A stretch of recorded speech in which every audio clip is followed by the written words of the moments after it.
Good evening and welcome to another edition of Open Season. I'm your host, Billy Allen. I have been out for a few weeks now. I think it's been about 6 weeks since we had a show. A little bit of transition on my side, but happy to be back and taking all your calls tonight at 502-501-3477. Like I said, I'm Billy. We got Brian over there. What up, what up? Running the ones and twos, making everything buttery and crispy up here. As we come to you from Down the Road Brewery here in Everett, you can come on up and heckle at us in person, or you can call in. And we'll be taking all your calls on a very loaded Tuesday. Not only has it been a little bit of time for me to kind of catch up and give my thoughts, but just a ton going on in the sports world in general. We got the Bruins duking it out with the Blues in a really competitive and quite a slugfest here in a 2-2 tie in the Stanley Cup Finals. Have the Red Sox, who are continuing to look mediocre as they really never have flipped the page from last year, kind of taking what Alex Cora wanted them to do and just have not improved upon it. And the two biggest arms that they signed in the offseason, Chris Sale, as well as, oh God, his name is escaping me right now. Help me. Chris Sale, other guy they signed, reliever, big money. Came off to Tommy John. Anyway, not important. Both guys that were signed to big money this offseason, Chris Sale and the other $75 million contract or so. What was it? Oh, my God, I know. Anyway, they are bleeding money to the tune of, looks like they've got about $220 million out there that looks like it's absolutely worthless to this point. Now, can't jump on Chris Sale right away, but he has just not looked good at all through this season. He's been very hittable. His velocity hasn't been there. Quite honestly, it's been pretty astonishing that the velocity has been so far off from last season. So we'll continue to talk about that as we're also getting pretty pedestrian play out of Mookie Betts and a lot of others, really, as the Red Sox are just kind of pitter-pattering around here. Yankees dealing with a ton of injuries. All their stars are kind of out. They're keeping a better pace than the Sox are. So what do you think about that as we talk about the NBA Finals? We have what I consider a fairly boring and predictable finals here. Now, I may get some disagreement on that end, but if you look at it, the Warriors really, their entire team is pretty much injured. They just lost Kevon Looney for the series. Durant, we obviously know, has the injury. Klay Thompson is questionable for Game 4. Looks like he's going to play with a hamstring, but a lot of injuries. And, even so, Andre Iguodala also injured as another one. But even so, they just continue to chug along. And, Vegas has them favored by 6 in the next game. And I think Vegas is on here. I think that, whether Durant comes back or not, I think, honestly, it'll be a much better series if Durant doesn't come back, just from a competitive balance. But I think either way, you're looking at a pretty easy series here for the Warriors. We'll certainly take your thoughts on that and expand a little bit more on that, as Kawhi Leonard, not only has he had fantastic play here through all the way leading this team up to the finals, but now something even a little bit more interesting, he's actually suing Nike over his claw logo, something that he claims he developed in his first or second year, kind of gave rights to Nike for a little bit, then apparently they went nuts on a campaign. But Kawhi Leonard has a lawsuit against Nike as well, so we'll be talking about all that as, Drake, how insufferable has he been on the sidelines as well? And what about Anthony Joshua as well as Andy Ruiz this weekend? Andy Ruiz kind of looks like the redneck who, can chug 30 beers or whatever, but just has that, insane strength. And I don't know. I haven't seen an athlete like that last 7 rounds. Quite honestly, it was very impressive. And Drake managed to curse 2 number 1 athletes in 1 week as he cursed Anthony Joshua, posing with him before the fight. And looks like he's got the Warriors pretty motivated with some of his post-game trash talk. God, that's just making me sick about how he's touching guys and putting his fingers in Steph Curry's hair. And I wish that was not as much of of the story, but anyway, Drake, he's got the Instagram followers, so we got to deal with watching the finals through his lens as well. So we're talking about all of it while we start off the table here with the Bruins and Blues. I know everybody is going to crush me if we don't start out with the Bruins. Obviously, we know that's kind of my weakest sport, and I should just kind of talk about the NBA and all the other sports, but I have been kind of studying up on this series. It has been a pretty interesting one, and it's been tough to be social and kind of avoid Stanley Cup games. You know what I mean? So anyway, with that being said, it's really been a back and forth kind of. It seems like each game there's been kind of a lot of momentum for one side. It's really been a slugfest. It kind of seemed like first game, Bruins got their hit in. Second game, Blues got their hit in, taking out what's his face? Grzelcyk, thank you. And then in this past game, just the Blues, everybody kind of said, maybe after Game 3, the Bruins have figured this out. Maybe they're just going to kind of skate around the Blues if they want to just kind of beat people up. But they were able to come out and score and get the party started 43 seconds into the game as they put 4 goals up. A pretty poor wraparound goal for Rask at the end of that one, too. So, I mean, Brian, we'll go to you a little bit here on the Bruins. But as we look ahead to the game here, the next game, Game 5, looks like the Bruins defense is definitely hurting with a, Chara with a broken jaw, as well as some of these other guys that have been injured. And certainly looks like Patrice Bergeron may be dealing with something as he usually is, but only playing 9 minutes or so of 5-on-5 action the other night. That was something you pretty much don't see. So what do you think they'll kind of do, to patch up this defense, especially with Chara looking like they going to miss time here? Yeah, I don't have an answer for that. I'm not sure that Bruce Cassidy even has a very workable solution there, because I think what it's really going to show is that I don't know if Grzelcyk is ruled out for the next game, but if he's not able to go, that's going to loom pretty large, because Connor Clifton took a step back in yesterday's game. He was not anywhere near the player that he was in the first 3 games of the season. John Moore was serviceable, but not anybody you're going to lean on. And now you're looking at calling up somebody along the lines of Steve Kampfer. I don't know if Kevin Miller is going to be ready to go. I don't think so. But all of this on top of the fact that even heading into last night's game, the Blues were starting to edge the Bruins in 5-on-5 play. Like, if you take away their power play goals and the empty netter that they scored in Game 3, and it's a 2-2 game. Right.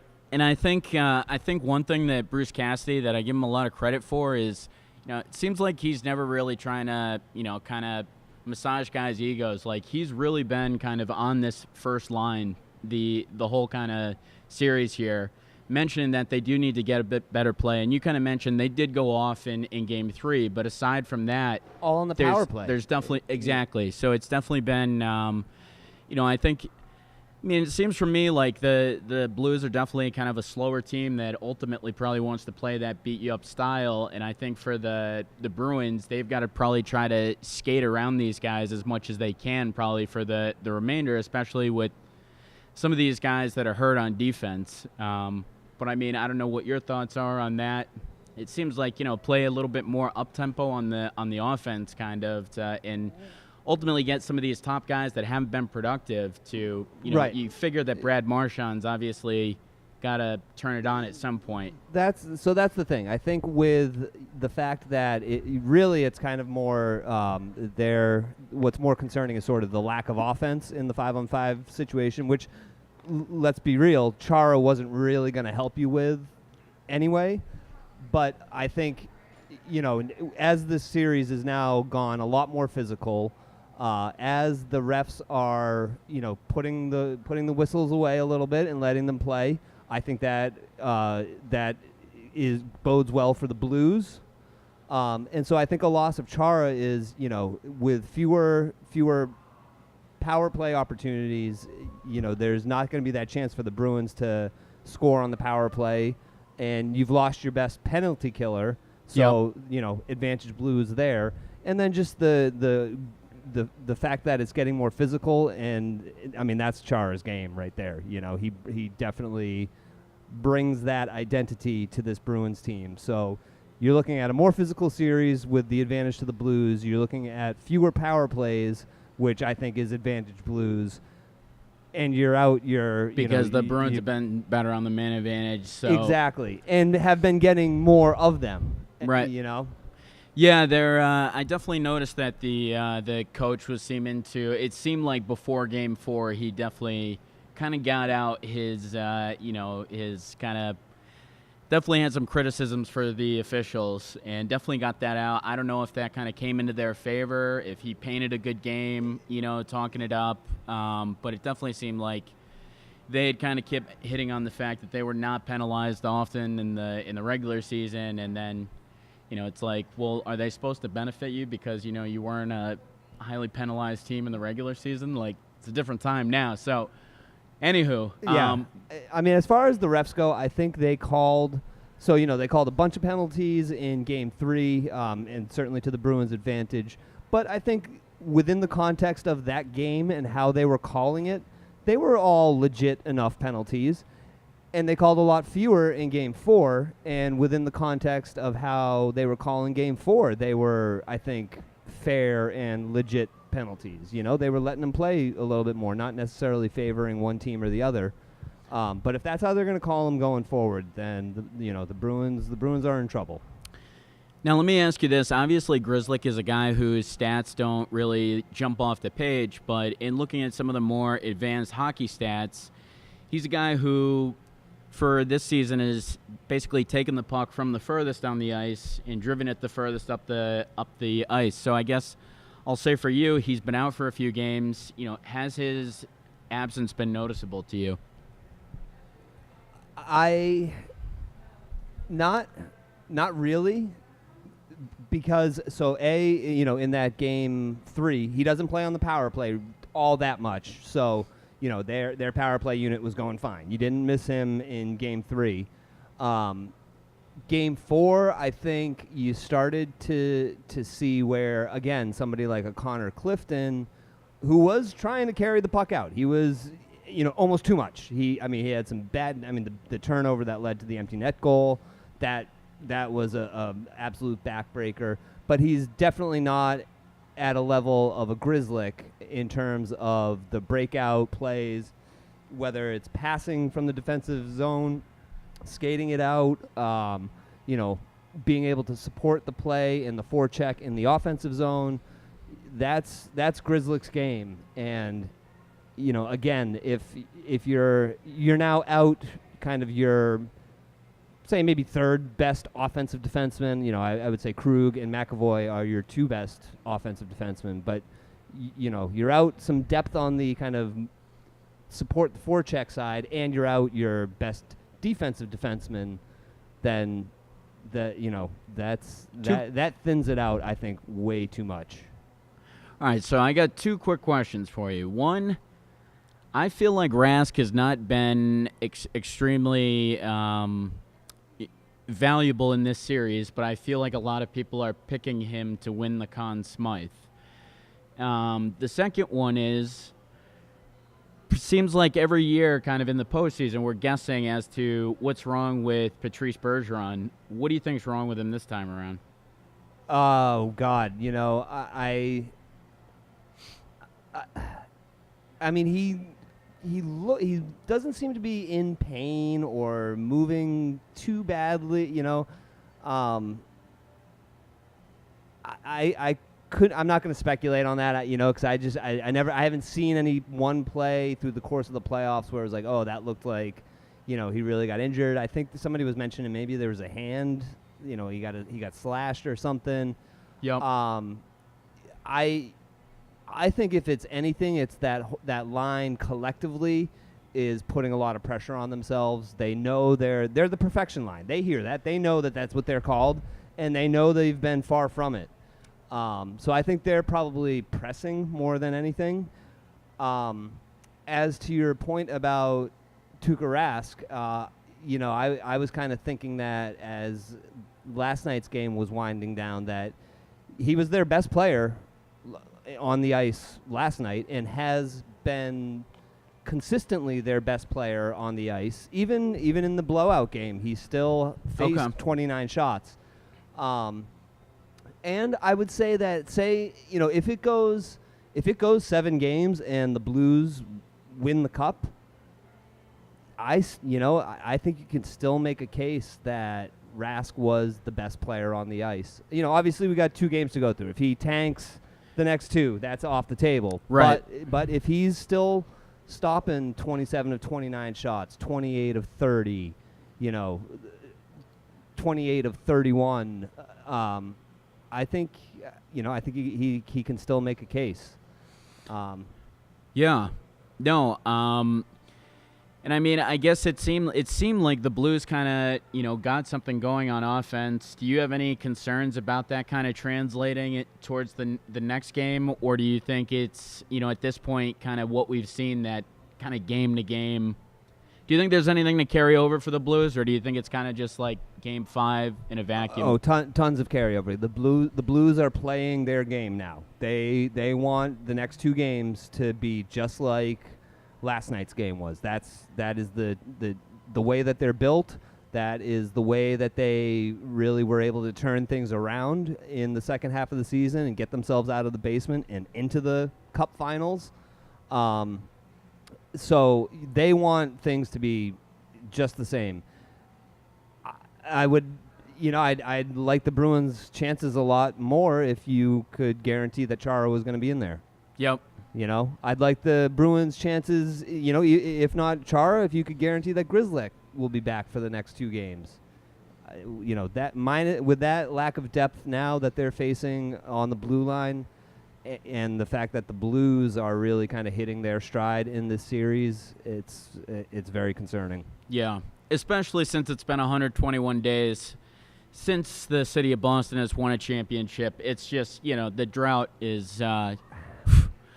How are we ever going to carry on? No, it's just, while we're winning, I just think it's always funny to, mention any type of those stats, because it'll just never happen again, that this whole area is just this good at, for the Pats' success in the last 20 years, we'll never get that for the next 80. We'll be lucky to. And so anyway, as we hit on some of the teams, and there you go, everybody. There's your hockey coverage. How about it? You got a solid 20-something minutes hockey coverage. Sink your teeth into it. Now let's swing around to the Red Sox real quick before we kind of get into the finals. The Red Sox actually playing a game in front of us here against the Kansas City Royals, and Kansas City is up 2-0. But the story of the year is, I feel like the message from Alex Cora in the beginning of the year was, every time you finish a series or finish a season, you want to flip the page. And this year, we don't want to flip the page. We want to build on last year. And I think that built a lot of complacency kind of in the organization. It seems like a lot of guys came with a bit slower of a start. It seems like maybe they tried to ramp up Chris Sale a little bit. Maybe they didn't make some of the signings that they should have to fully solidify this team. But it seems like there's really not a lot of guys that you could say are overperforming at this point. I would say kind of, if you're talking about overperformers, you're talking about who's the third baseman? Devers. Devers, who actually just won Player of the Month. So he's been on a tear.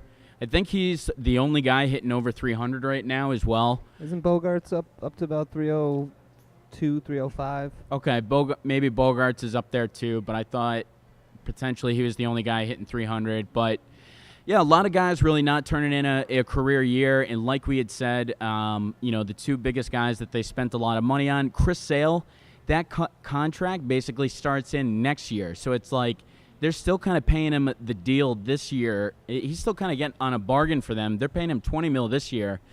That 5-year, $150 million contract, that basically starts next year. And if you're looking at Chris Sale, who's 31 and not performing well right now, you're having a lot of questions about the velocity.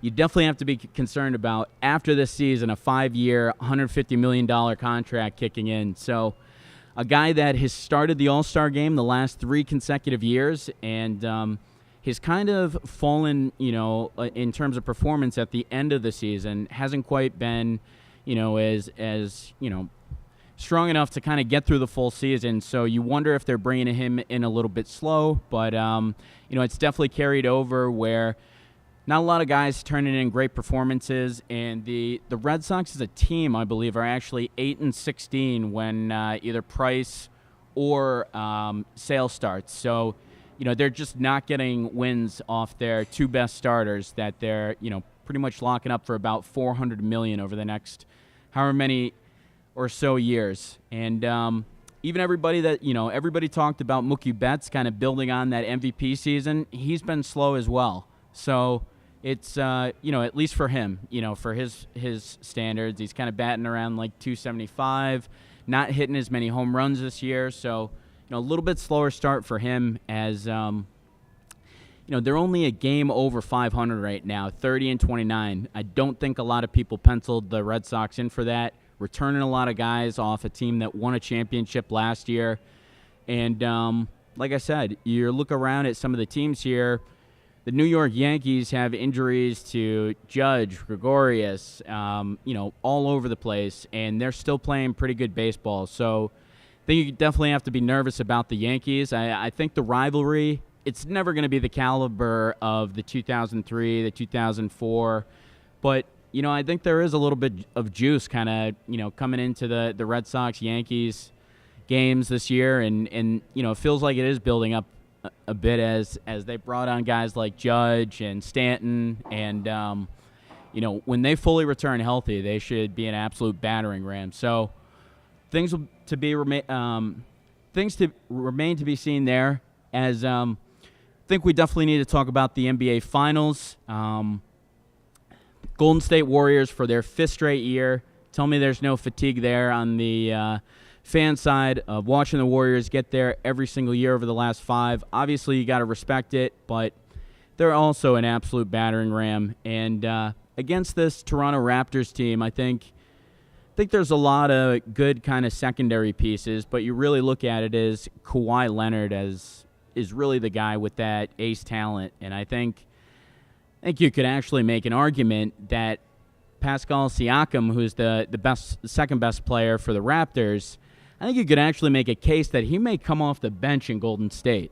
So when you just talk from a pure talent perspective, Toronto is definitely a very long team, and they've got guys that'll dig in on defense. Danny Green's a good defender. Kyle Lowry's a good defender from the point guard position. Obviously, Kawhi Leonard's one of the best defenders in the NBA as well. But Kawhi Leonard, his field goal efficiency has gone down as he's gone through the postseason.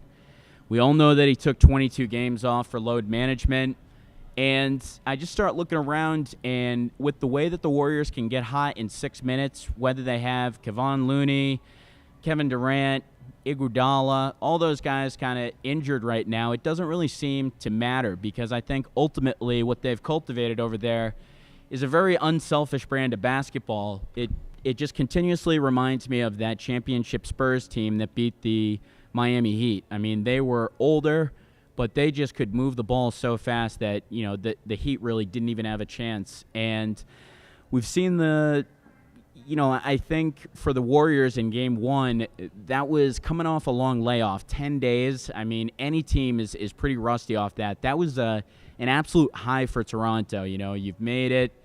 Game 1, I don't think they've been in the finals for 25 years or so or whatever. So I think you got your absolute best punch from Toronto, and I think that things are only going to look better for Golden State actually as we go through, because being able to get over that last game, I mean, DeMarcus Cousins is only going to be getting healthier. Kevin Durant's only going to be getting healthier. And I just think ultimately it's too many bodies, too much talent. Draymond Green, to his credit, he lost 25 pounds in the last 2 months of the season.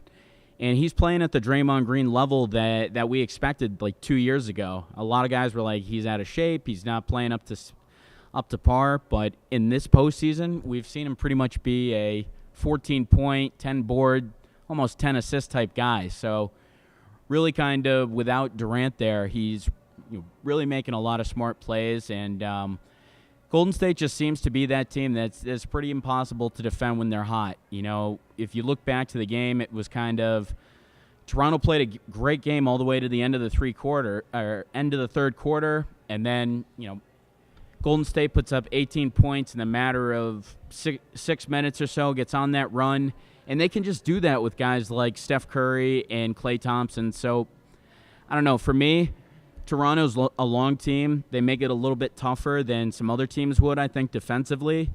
But even with the fact that all these Warriors are injured, I just think the brand of basketball that they play, I think that the talent that they still do have healthy, and I think the fact that it looks like all signs are kind of pointing towards the fact that Kevin Durant's going to be back for at least Game 4, Game 5.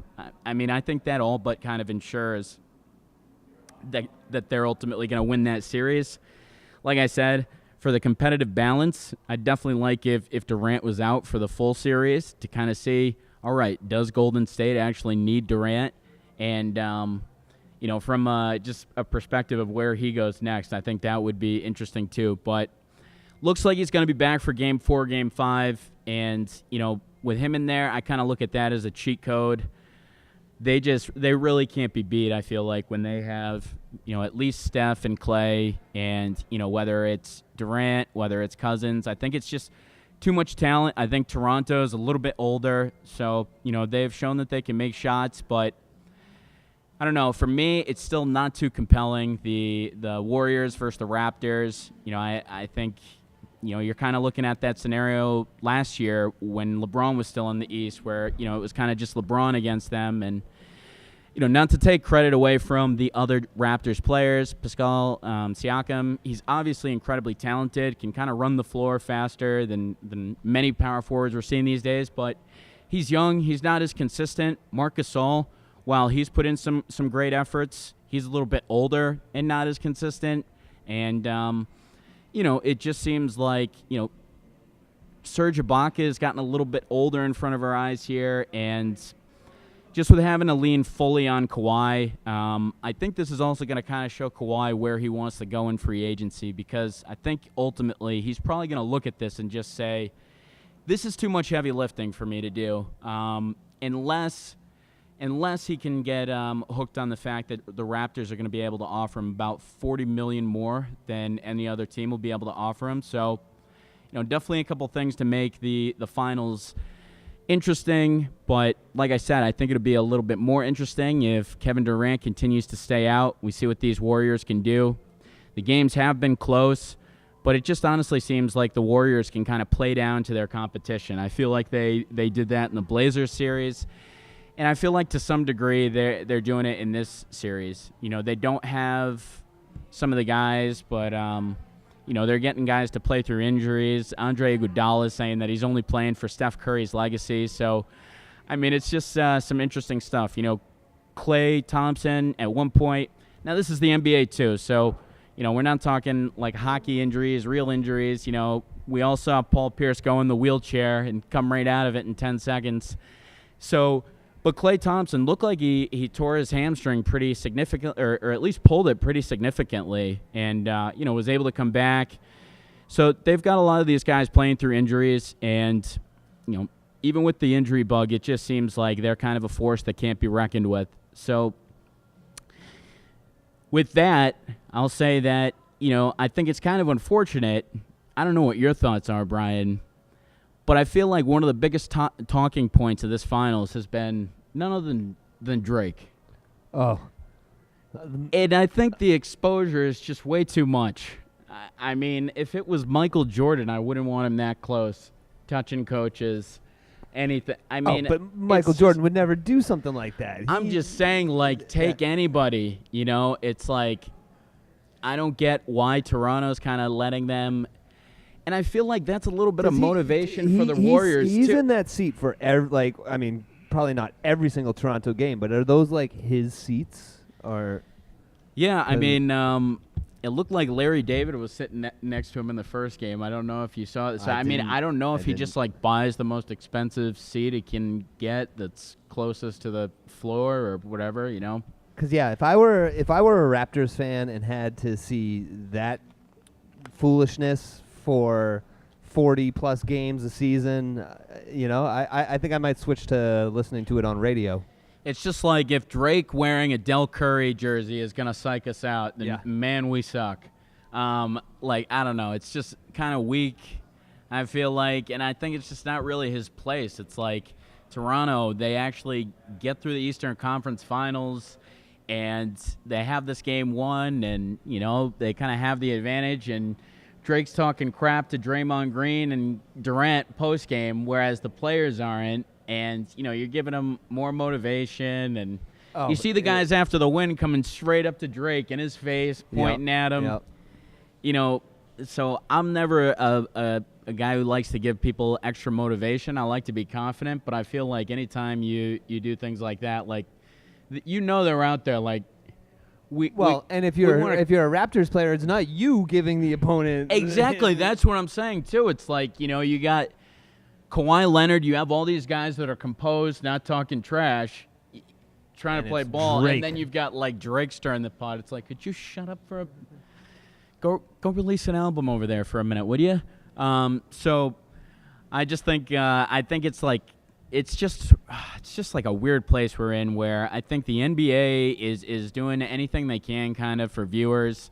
I think at the end of the day they look at it and say, Drake has 25 million or whatever Instagram followers, and we'll take that for the Raptors and for the NBA public. I think they just they're like, okay, we pretty much have like the biggest name in entertainment. Or, I mean, for whether we think he's talented or not, I mean, you really can't deny kind of how famous and popular and everything he is. So, seems like the NBA is not going to do a whole lot here to kind of shut him up. They really haven't kind of jumped in or. Well, I mean, and Drake or not, you know, there's like, what could you really say to, you know, who's to say it's not just any fan doing that?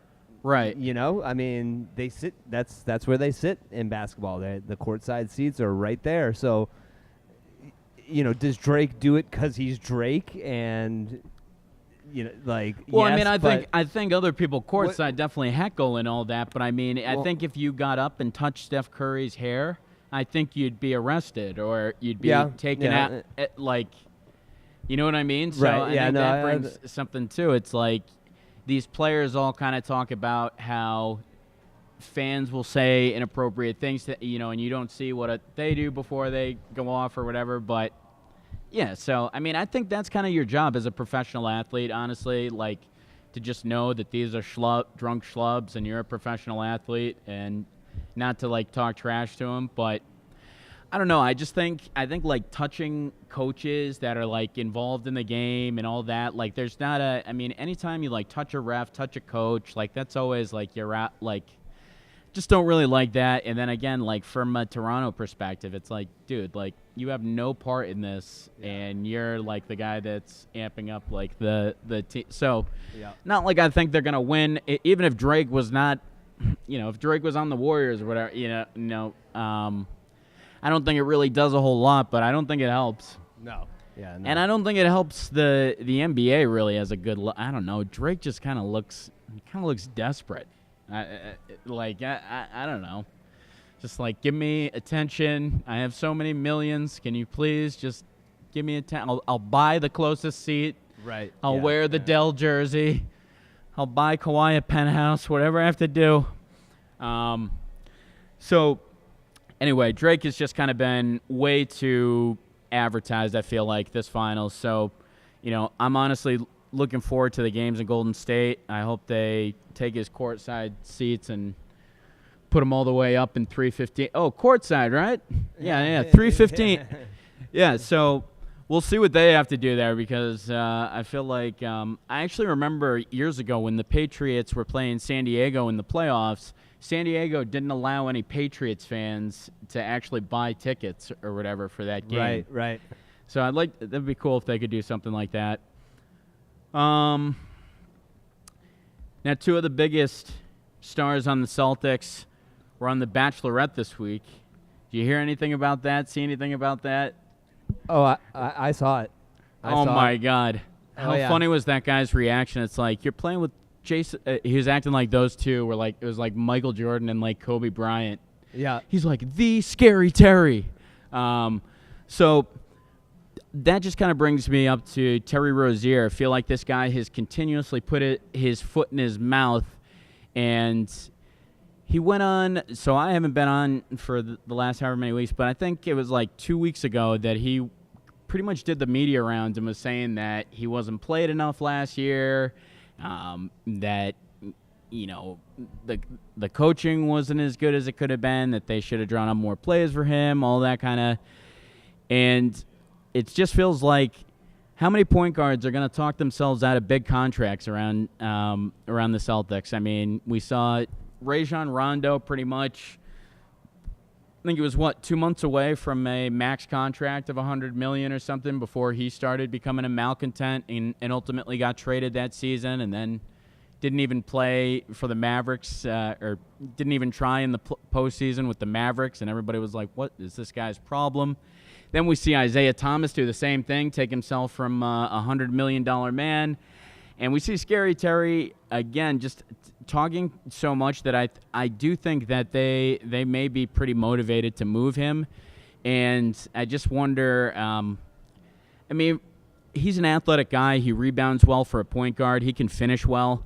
But I just don't think he is what he sees himself as. So if he does ultimately go to some team like, that needs a point guard like the, Orlando or like the Suns, we'll see ultimately what he's made of and see if we can get a decent return for that pick. But I don't know. Seems like a guy that ultimately the Celtics are kind of sold around playing like 25, 30 minutes on or something, and, just sees himself as a much bigger star. I really don't kind of see it. I mean, I'll take it, but like Kyrie Irving versus him or anything like that, that's not even a discussion. And, for a guy that's only been in the league for a couple of years trying to fit in on the Celtics, and, you could basically be the ball handler, I feel like, if you shut your mouth. So I think he's potentially talking himself out of a really good situation here. And, especially if Kyrie leaves, you could have had the controls kind of. Oh, yeah. No, so we'll see what happens there. But I don't know. I'm kind of looking at Terry Rozier as a guy that could get moved. The Celtics have been mentioned actually as a team that's been, kind of interested in some of those returns around the Rockets flame out and fire sale. The Rockets actually have put their entire roster on the on the trade market. As Daryl Morey's always doing kind of whatever he can to compete with the Warriors. And, for me, I just kind of think they're going to be out of it without Chris Paul. With Chris Paul just getting – we've got a call. Who do we have? You're live on Open Season. Yeah, how you doing? I got a question for you. Yeah, sure. Shoot. You're talking about Drake with the Raptors, right? I know. It's a disgrace. Let me ask you a question. 1971, 1970. You think the Seattle Pilots had Curtis Blow on the sidelines? I'm not sure I get the reference here. You think the Seattle Pilots in 1970 would allow a rapper to be on the sidelines? It's an absolute disgrace. No, I mean... Drake's not even a rapper. He's a TV actor. You know what I'm talking about? Yeah, I absolutely hear you. I mean, it's too much. It's too much, right? I mean... The guy's a born loser. He's on the sideline with Kentucky, they lose. He's on the sideline with the Raptors, they lose. Everywhere he goes, they lose. Yeah, did you see the fight? Did you see who he was with before the fight this weekend? Yeah, that guy lost too. Yeah, so Drake seems to be the universal curse. I definitely wouldn't want him rooting for my team. I hung out with him last week. I played Powerball. You know what? I lost. Unbelievable. Well, hey, you got any other takes aside from Drake or? No, that's about it. But hey, I'll talk to you. Have a good show. Take care. All right, thank you. So it's a late show over here. We never know what we may get. That was a hot take. But yeah, I mean, in 1971 they definitely weren't taking that, and we gotta kind of act the same way. I totally agree. So it's too much that I mean. But if it was like Dr. Dre or something, I mean, I just feel like so many of these people just carry themselves in a different way. Like, even if Dr. Dre or anybody, like, you could say, like, rub these guys up and, you know, whatever the case. Like, these guys would all just sit there. That's the cool thing about them. And that's kind of like the weird thing. I don't know. I like Drake's music. I can't lie. I mean, he does put out some good songs and stuff. But just, like, as far as kind of, like, always being like, I'm good. Pay attention to me. I mean, I don't know. I want to see how passionate of a Raptors fan he is once Kawhi Leonard leaves. Right. And you know, they're just this old, decrepit team with Marcus, the ghosts of Marcus Gasol and Kyle Lowry and Serge Ibaka. Let's see how many front row games he's going to at that point, because I really don't remember him being the most intent Raptors fan until they were kind of showing up in the Eastern Conference Finals. So that's another thing for me too. I feel like he was total on kind of front runner. Well, he was celebrating with Miami kind of before, you know, he was trying to knock through and get into the locker room over there. Like our caller just said, he was cursing Kentucky. Yeah. So it's like anybody that wins. So it's kind of like my affinity for LeBron. I'll follow him anywhere, but he'll just follow anybody that's winning or relevant. It's too much.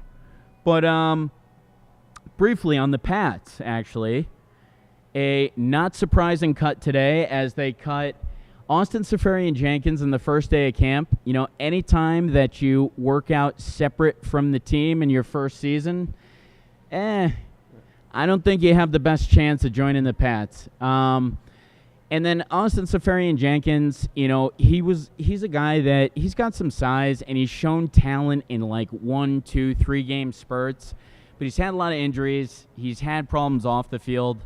So, and we signed him for like $800,000 or $900,000. So, I don't think it's the biggest loss, obviously, but it does leave something that the Pats haven't operated with for years now, unless they bring in a guy like Kyle Rudolph, and it seems like they're going to have an absolute hole at the tight end position. You know, especially with Seferian-Jenkins was really the guy that everybody knew. I think the other guy is a guy out of like the training camp or something. I forget his name, but they really don't have much on the tight end space. They've been continuously rumored to Kyle Rudolph, but it seems like he's ultimately going to sign with Minnesota. I feel like have been the whispers there. So it's going to be interesting because the Pats really have, you know, kind of created like an offense that definitely has really emphasized the tight end over the past few years.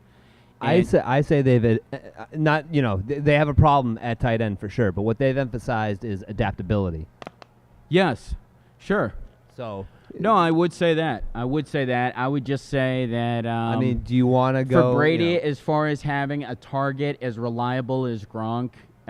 You know, he's really not gonna.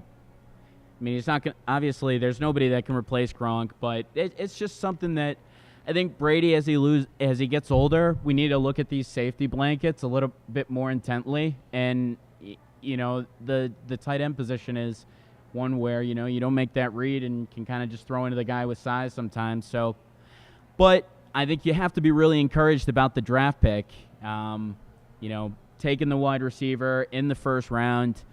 Brady's not practicing with the team yet, but he's practicing with the top wideout. So that's good enough for me. And the fact that he's putting it in Instagram and all that, you know, I think it's really exciting. I think actually last year, you know, the fact that they were able to bring on Josh Gordon, and even though he was out of shape, he, you know, by all accounts isn't a guy that really keeps his nose in the playbook. But he was a guy that was able to come in and in 10 games after not being able to play for 4 years or so, caught almost 800 yards, caught a few touchdowns for the Pats. I think they realized, you know, maybe it's not necessarily the worst thing to have a big target for Brady. And you know, that that makes me a little bit more excited because you look at all these teams, they all have a top guy on the outside that's 6'4", whether it's A.J. Green, whether it's Julio Jones, whether it's everybody has a big physical guy on the outside. And, for a team that's kind of had Chris Hogan as their outside guy over the last few years or whatever, that'll definitely be exciting. And I think he's going to make an impact right away. I do. Whether it's 30, 40 catches, that's 50 catches as a rookie in the Patriots offense. I mean, that's like as good as you can ask for. It's a really tough offense to learn. So even if he can come in, give you 30, 40 catches, and they did, and they still do have the tender rights or whatever to Josh Gordon. Oh yeah. So bring him back both on the Josh Gordon, obviously the most reliable of players, and would bet my house on him returning and producing at a high level for the Pats. But man, put both those guys on the outside, and you're forgetting all about the tight end troubles or anything like that, as well as the room that Edelman's got to run. And quite frankly, he was unguardable last postseason, and I wonder how much more of that we have. When you're that small, and when you, I mean, it's pretty obvious when you don't have really the pure talent. The first things that once you start to lose it, it can be very quick. So.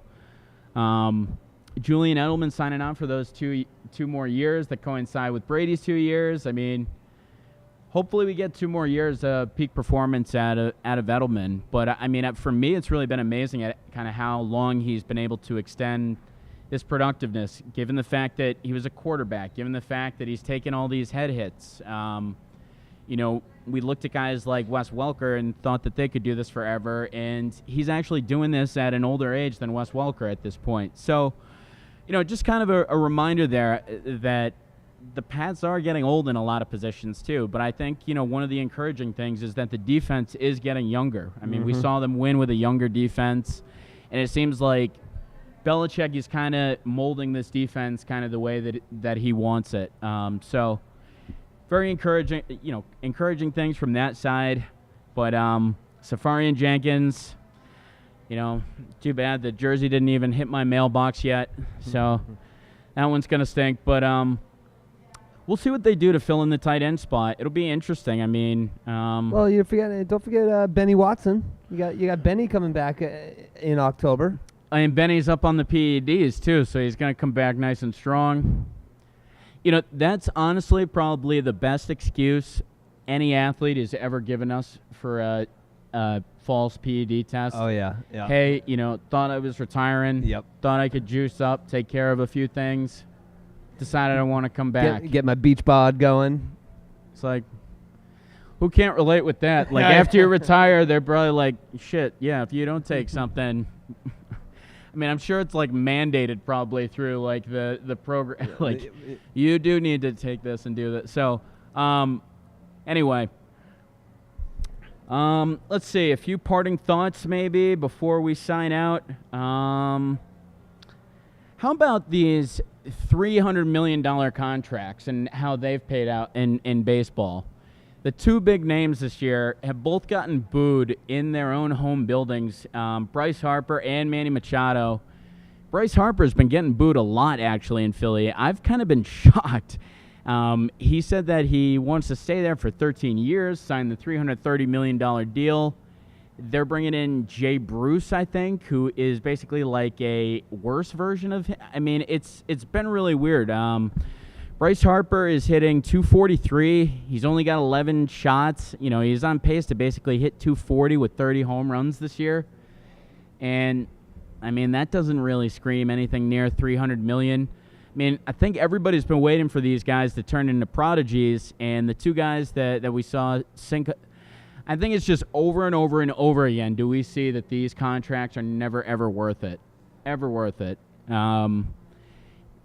The one that may be worth it will maybe be the Stanton one, because that one's done when he's like 37. It doesn't take him till like when he's 42. But some of these ones here where, you got Manny Machado, who looks like an absolute slug kind of sometimes with the effort that he gives, and he's really hitting around the same thing. He's actually struck out 54 times already this season. Wow. So both these guys are looking to go over the 200 strikeout mark too. which we all know that's kind of Adam Dunn territory. So the two guys that, were all the talk of the offseason, really, you can get these studs, 25, 26, lock them up for the next 10, 15 years, both of them off to really slow starts. So, I just think that's been one thing to look at. And, I wouldn't have thought Bryce Harper would have gotten booed if he hit like 150 with 30 bombs this year. The amount of boos that he's got over there has been surprising. So, I feel like some people said right when he signed that contract, and I was kind of saying it too, that there's no way that he stays there for 13 years. How many times have we seen guys sign these long-term contracts? A-Rod signed one forever. He got traded how many times? So, but Bryce Harper, I don't know, that 13 years in Philly, I don't know. You may want to take the under at this point. I don't know. 13, so 12 and a half more years of this. So $300 million into that for 240 and 30 bombs is what you're looking at right now. So a couple guys getting off the gates pretty slow if you paid $300 million for them. And as far as tight ends, they actually talked to Gronk this weekend. He was at some benefit, and Gronk sounds like he's having no second thoughts about retirement or coming out of it. Said his body feels great. Looks like he's getting a lot of opportunities on TV and stuff. And I kind of thought it really was a well-thought-out decision by him. Like, I pretty much thought he wanted to retire the year before and came back this year. I think things looked positive when he started kind of buying in and blocking, and people were like, can we get him to do this for one more year? But I do think it was a decision that was really thought out with his family, with kind of like his team. Like, they've always kind of done things and as I kind of said at the time, I don't think Gronk is going to come back. I think this is something where he's made the decision.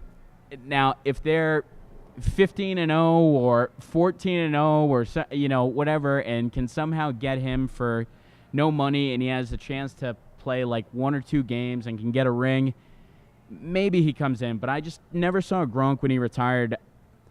I think it was something where you looked at plays in 2011 where he had that 17 touchdown season, and then you looked at him last year, and it pretty much looked like he was running in water compared to that.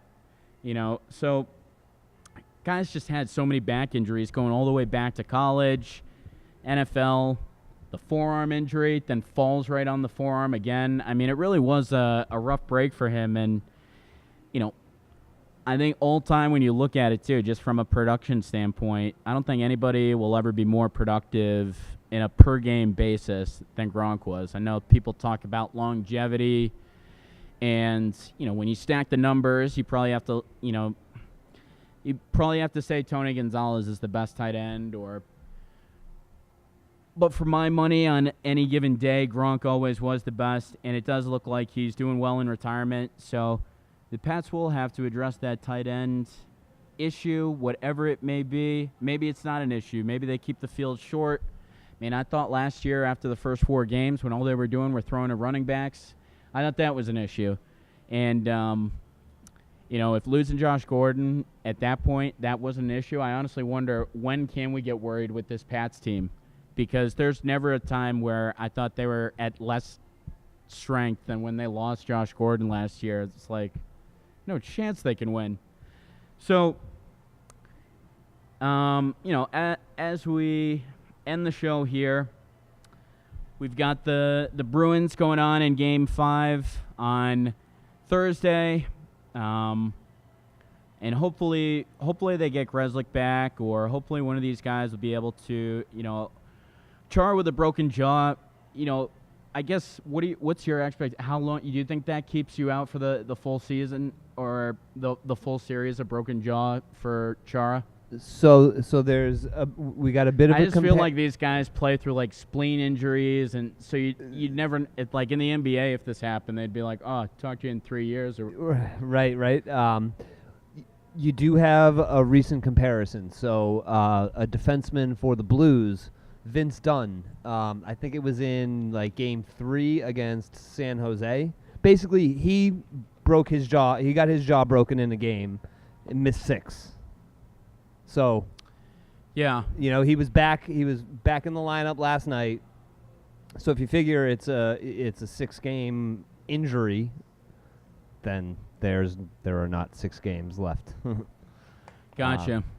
All right. Well, I mean, so yeah, and the thing with if you've got a cracked rib or a sprained ankle or something, you can kind of play through that. I don't know how you can. I mean, Bergeron played through a punctured lung. I don't know how you play through that. But the thing with the broken jaw is it affects your nutrition, and it affects your respiratory, your ability to get gulps of air, and that the area is kind of important, isn't it? Yes, for a hockey player, for any athlete, but for a hockey player, and the nutrition too, especially for somebody who's such a nutrition,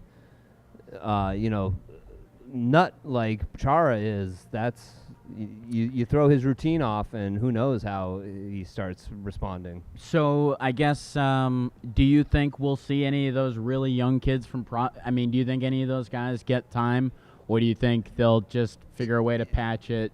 I mean, it would be Kampfer again, he's had some spot starts here and there through the playoffs. He even has a goal this playoffs.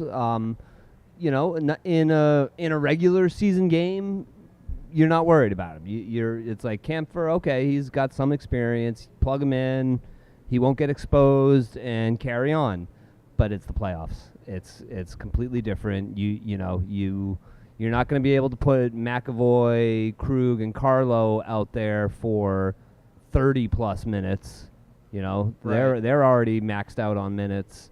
So it's going to be Kampfer, and what you're still going to be relying on Connor Clifton, who has really kind of regressed in the past couple games. I mean, the goal that he scored in, I think it was game 2.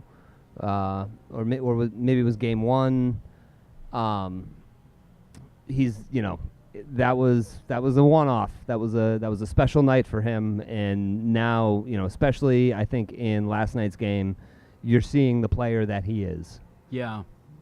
Well, that's unfortunate that he's coming back to earth at the exact wrong time, but. Kind of to your point, the Bruins, I guess they've been, I think they're a really well-coached team. I really like Bruce Cassidy's style. And if you look at where they've been at in this playoffs run, every series has been a bit difficult. They've actually been at this 2-2 position pretty much in every series. They have, yep. So it seems like they have been ultimately able to find something out kind of at the end of these series. Maybe they haven't closed them out ideally as quickly as they wanted to in some of these cases, but yeah, and I think a lot of people looked at this Blues series as something that could have been over in 5 or 6, and now a lot of people are looking at it as, potential 7. Potential 7 with the Bruins in trouble. Right, exactly. So, hey, folks, it's the playoffs. We just talked about it, and your Bruins, you got a best of 3 to be able to pull this thing out, and we'll definitely see what they can do there. So an action-packed Game 5. Hopefully they can get things underway, and hopefully they can continue this one-off momentum that's kind of been throughout this Stanley Cup Finals and ultimately get a win and move on from there. And aside from that, in Boston, nobody really cares about a whole lot else right now. Baseball games take too long, and the Sox aren't playing well enough. The Celtics are nowhere near talking to Kyrie and Anthony Davis from all accounts. They're actually talking about kind of how they can move forward with the young guys. So we got Bruins focus here. Let's pull it out. And another one in the books here for us at Open Season. For Brian, I'm Billy, and we'll catch you next week.